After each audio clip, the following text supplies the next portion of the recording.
ইনশাআল্লাহ আরো দেখা হবে, এখানেই দেখা হবে। তবে আজকের মতো দুঃখ নিয়ে আমরা ওয়াক আউট করছি। আসসালামু আলাইকুম।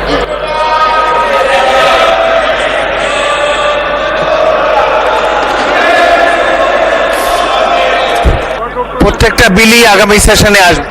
বিরোধী দল নেতাকে মাইক দেন। আস্থা হারানো অবস্থায় এখানে বসা মিনিংলেস। ও আপনারা you are determined to stage a walk out. এখানে ট্রাস্ট মেইনটেইন করা হয়নি, এটা আমাদের দুঃখ যে আমরা এই দুঃখ নিয়ে এখন ওয়াক আউট। না, আপনারা যদি ওয়াক আউট করার জন্য আগে প্রথমে সিদ্ধান্ত নিয়ে থাকেন, মোস্ট ওয়েলকাম, নো প্রবলেম। না, democracy is a rule by majority. এটা মাননীয় স্পিকার, এটা আরো দুঃখ পেলাম, এই কথাটা আরো দুঃখ পেলাম। আপনার কাছে আমরা প্রথম দিনই আশা করেছিলাম, আপনিও বলেছিলেন যে আপনি জাস্টিস মেনটেন করবেন। সফার আপনি অনেক করেছেন, কিন্তু আজকের দিনটা এই সময় এসে আমরা জাস্টিস পেলাম না মাননীয় স্পিকার। মাননীয় বিরোধী দলের নেতা চিফ হুইপের অ্যাসুরেন্স যে প্রত্যেকটা বিল আগামী সেশনে আসবে, আপনার মেইন কোয়েরি তো এটাই ছিল। বিশেষ কমিটিতে বিল আসছে, বিশেষ কমিটিতে অ্যাসুরেন্স, উপদেষ্টা কমিটিতে অ্যাসুরেন্স, সবই তো উলটপালট হয়ে যাচ্ছে একটা অংশ। তো ট্রাস্টের জায়গাটা ওনারা তো রাখলেন না মাননীয় স্পিকার। আমি তো বললাম যে করার পরে আমরা কিন্তু সহযোগিতা করেই যাচ্ছিলাম, যে ঠিক আছে কনসেনসাস যা হয়েছে আমরা আর কথা বলবো না, আমরা হাতেই বুট দিয়ে চলবো, আমরা চলেছি। কিন্তু এখন এসে দেখতে পাচ্ছি যে আমাদেরকে আসলে ব্ল্যাক আউট করে দেওয়া হচ্ছে। ওই ব্ল্যাক আউট কেন আমরা হবো মাননীয় স্পিকার? মাননীয় বিরোধী দল নেতা, আপনার প্রধান প্রশ্ন ছিল যে এই বিলগুলা যেগুলা উঠেনি এই অধিবেশনে, সেগুলার ফেট কি হবে, সেটা বিরোধী দল ট্রেজারি বেঞ্চ থেকে বলা হয়েছে প্রত্যেকটা বিল আনা হবে আগামী অধিবেশনে। মাননীয় স্পিকার, আমি স্মরণ করিয়ে দিচ্ছি, আপনি সেদিন বলেছিলেন রাত 12টা হলেও সেশন কন্টিনিউ করবে এবং সবগুলো আলোচনা হবে।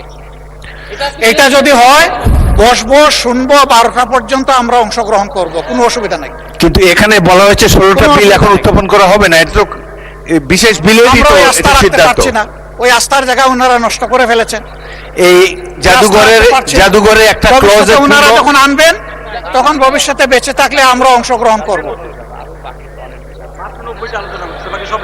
মাননীয় বিরোধী দলের নেতা, 133-এর মধ্যে 16 তো লেপস হচ্ছে না, 90 আলোচনা হয়েছে, আর বলেছেন যে একটা বাকি আছে, তাইলে আরো তো অনেকগুলা লেপস হয়ে যাচ্ছে। তো এই সবই তো আইনমন্ত্রীকে একটু শুনি আমরা। আইনমন্ত্রী বলেন। মাননীয় স্পিকার, আপনাকে ধন্যবাদ। আপনার মাধ্যমে বিরোধী দলকেও ধন্যবাদ। উনি যে অঙ্কটা কষেছেন 133টার মধ্যে 90 আর একটা 91 হয়, আর তার সাথে 16, তাহলে 100 কয়টা হয়? 107টা হয়।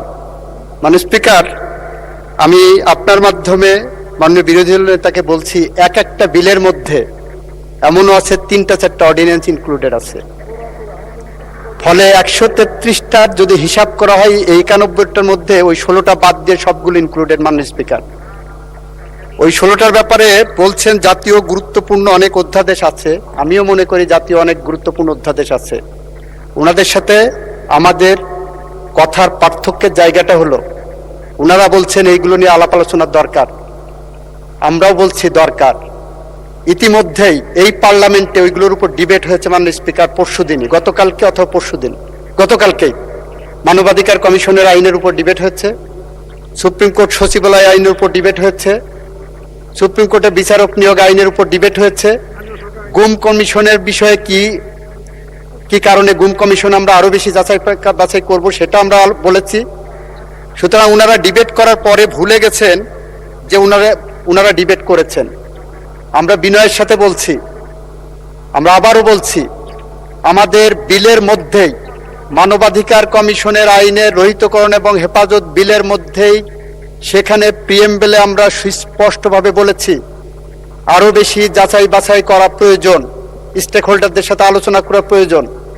আমরা সুপ্রিম কোর্ট বিচারালয় সচিবালয়ের যে বিলটা নিয়ে এসেছি সেই বিলে প্রিএমবেলের মধ্যে একই কথা বলেছি। সুপ্রিম কোর্ট বিচারক নিয়োগ আইনের যে বিলটা এনেছি সেখানেও একই কথা বলেছি। এবং এইটার উপরে ওনাদের পক্ষ থেকে আপনি 10 মিনিট, 12 মিনিট, 15 মিনিট করে সময় দিয়েছেন, ওনারা ডিবেটে অংশগ্রহণ করেছেন। আজকে এসে হঠাৎ করে বলছেন আমরা ডিবেট করতে পারিনি ওইগুলোতে।